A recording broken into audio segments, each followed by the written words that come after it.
Je crois que j'ai retenu le mot symbiotique. Alors il paraît peut-être un peu sophistiqué, mais pour moi symbiotique, ça veut dire c'est-à-dire que le vin d'emblée, à l'attaque, tout de suite, introduit une notion d'une connexion intime, je dirais un peu organique. C'est-à-dire que le vin vous prend tout de suite. Il n'y a pas de distance. Certains vins, même parfois certains millésimes de Dom Pérignon, peuvent paraître distants pour un instant. Le temps de développer, d'embrasser, l'entrée est immédiate. Il y a quelque chose d'invitant, d'extraverti, de chaleureux à l'entrée du vin.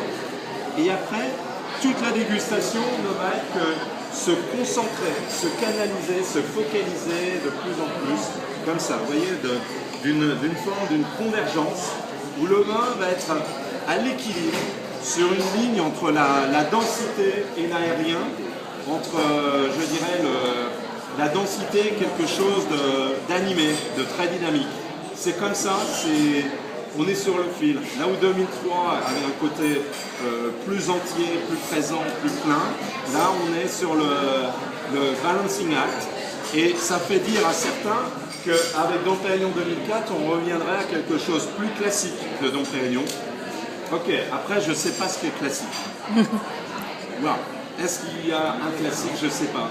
Si classique, ça veut dire peut-être plus proche d'un idéal, comme ça, quelque chose de rêvé de Dom Pérignon, peut-être.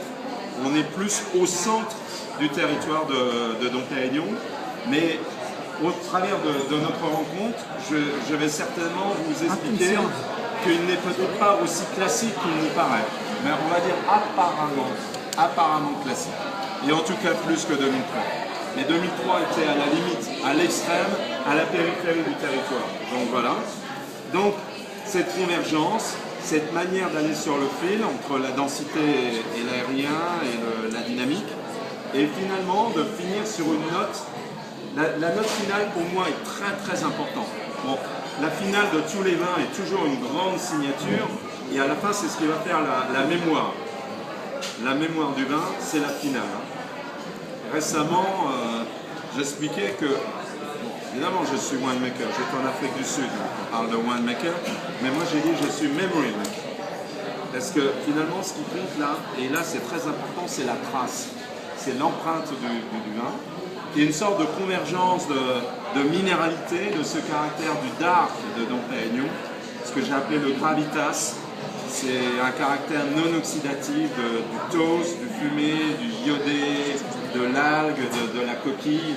C'est très marin et tout combiné avec une dimension de l'amertume, d'une acidité raisonnable mais bien présente et d'une salinité aussi. Et l'ensemble, c'est, allez, on va dire, c'est une minéralité, c'est un dark, et ça c'est très important.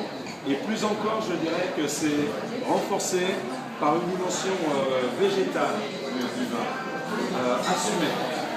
Il y a une verdeur que moi j'assimile au zeste du citron vert, du lime, et qui ajoute à cette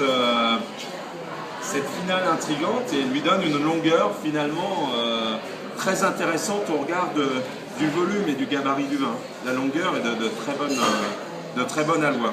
Voilà,